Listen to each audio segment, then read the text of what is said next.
ذكرك حب طوته الليالي حب مضى.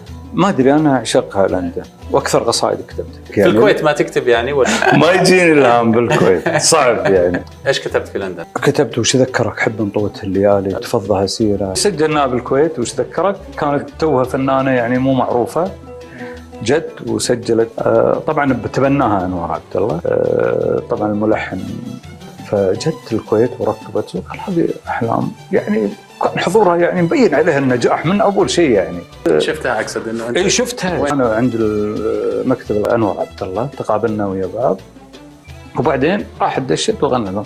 بعدين لما الشريط الثاني رحنا لها حق دبي اللي ركبنا اغنيه فضها سيره وجربها وغيره. بحث عندها طبعا خبره اكثر وحضور طاغي اكثر.